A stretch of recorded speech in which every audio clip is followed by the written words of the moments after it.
আমরা অনেক সময় সন্তানদের শুধু দুনিয়ার শিক্ষা দেওয়ার পেছনেই সব শক্তি ব্যয় করি, কিন্তু আখিরাতের কথা ভুলে যাই। কখনো কি ভেবে দেখেছি, যেদিন আমরা কবরের আধারে একা হয়ে পড়ব, সেদিন আমাদের কি অবস্থা হবে? এক গ্রামে এক ব্যক্তি বাস করতেন। তার একটাই স্বপ্ন ছিল, তার ছেলে বড় হয়ে একজন বড় ইঞ্জিনিয়ার হবে।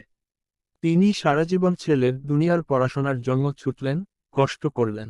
কিন্তু সময় এলো, তিনি দুনিয়া থেকে চলে গেলেন। পরদিন সকালে তার ছেলে কবরস্থানে বাবার কবর দেখতে এলো। কবরের পাশে দাঁড়িয়ে সে বলল, আমাকে তো জানাই নেই কিভাবে ইসালের সওয়াব করতে হয়। থাক, আমার কাজ আছে, আমি যাচ্ছি। এই কথা বলে সে চলে গেল। এদিকে কবরের ভিতরে মানুষটি আযাবের মধ্যে ছটফট করছিলেন। ব্যথায় চিৎকার করে বলছিলেন, বাবা, আমার জন্য ইসালের সওয়াব করো। ফেরেশতারা বললেন, তুমি তোমার সন্তানকে দুনিয়ার ডিগ্রি দিতে পেরেছিলে, কিন্তু দিন শেখাতে পারোনি। যদি তাকে দিন শিখাতে, তাহলে আজ এই সন্তানই তোমার জন্য রহমতের কারণ হতো। ভাই ও বোনেরা, আমাদের উচিত সন্তানদের দুনিয়ার শিক্ষার সাথে সাথে দিন দর্শ শেখানো। দুনিয়ার সফলতা সাময়িক, কিন্তু আখিরাতের সফলতা চিরস্থায়ী।